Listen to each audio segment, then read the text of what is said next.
गर्मियों के दिन थे और गर्मियों की छुट्टियां भी चल रही थी। राहुल, ज्योति एक शाम दोनों अपने घर के बाहर खेल रहे थे। तभी उनकी मम्मी, और राहुल, ज्योति जरा इधर आओ जल्दी से। तभी राहुल और ज्योति अपने घर को चले आए। जैसे ही राहुल ज्योति घर के अंदर आए और अपनी मम्मी को मुस्कुराते हुए देखकर, क्या बात है मम्मी, आप इतना मुस्कुरा क्यों रही हो? बात ही कुछ ऐसी है, तुम्हारी नानी का कॉल आया था। आज उन्होंने हमें बुलाया है। कल को हम सब नाना नानी के घर जा रहे हैं। फिर ये सुनकर तो राहुल ज्योति की खुशी आसमान छू गई।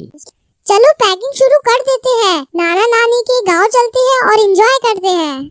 फिर क्या, दूसरे दिन सुबह सब लोग जल्दी नाना नानी के गांव के लिए निकल पड़े। राहुल ज्योति का नानी का घर काफी खूबसूरत और छोटा सा गांव था, जहां सब खेती बाड़ी करते थे और प्यार से रहते थे। राहुल ज्योति जैसे ही नाना नानी के घर पहुंचे तो उनके स्वागत के लिए नाना नानी तैयार खड़े थे। राहुल ज्योति को नाना नानी बोले, राहुल, ज्योति आ जाओ, हमारे पास को आ जाओ। फिर राहुल और ज्योति नाना नानी के पास जाकर उनसे लिपट गए। फिर खास नाना नानी की बनाई हुई स्वादिष्ट खाना खाकर राहुल ज्योति ने थोड़ी देर आराम किया और फिर दोनों अपने नाना नानी हाल का मजा लूटने के लिए तैयार हो गए। ये लो, तुम दोनों के लिए मैंने खास इमली का रस बनाया है, इसे जल्दी से पी लो, इसे गर्मी में पिया जाता है। नानी की बनाई हुई इमली का रस पीकर तो राहुल ज्योति एकदम तरोताजा हो गए। फिर नानी जी ने आम के पेड़ पर एक बड़ा सा झूला टांगा। राहुल ज्योति झूले पर बैठ गए और झूला झूलते झूलते हवा में बातें करने लग गए और फिर नाना जी के साथ घूमने चले गए और फिर रात हो गई। फिर राहुल ज्योति नानी जी के साथ रात के खाने के लिए फिर घूमकर घर लौट आए।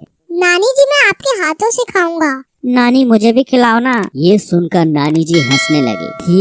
ठीक है, मैं तुम दोनों को अपने हाथों से खिलाती हूँ। फिर क्या, राहुल ज्योति ने नानी के हाथ से पेट भरकर खाना खाया और खाना खाने के बाद सब लोग सोने की तैयारी करने लगे और फिर राहुल ज्योति को गर्मी महसूस होने लगी। नानी जी, घर के अंदर कितनी गर्मी महसूस हो रही है, पंखा भी गर्म हवा फेंक रहा है। आपके घर में एसी भी नहीं है। हमें तो एसी की आदत है, अब तो हमें रात भर नींद नहीं आएगी। यह सुनकर नाना नानी के साथ सब लोग हंसने लगे। यह देखकर राहुल और ज्योति ज्यादा कंफ्यूज हो गए।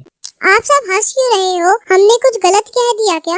ना बेटा ना, तुमने कुछ गलत नहीं कहा। छोटा सा तो हमारा गांव है, हमारे पास एसी कैसे होगा बेटा, लेकिन हमारे पास एक ऐसा एसी जरूर है जो तुम्हारे शहर में नहीं होगा। नानी जी ने फिर जाकर छत पर गद्दे बिछाए और सोने लगे। नानी, हम भी आपके पास सोएंगे। हाँ, तुम दोनों मेरे पास सो जाओ, आओ सो जाओ। फिर क्या, खुले आसमान के नीचे थोड़ी हवा में राहुल और ज्योति आराम से नानी के पास सो गए और नानी से कहानियाँ सुनते सुनते दोनों को प्यारी नींद आ गई। तो बच्चों, आपने इस वीडियो में देखा राहुल ज्योति का नानी का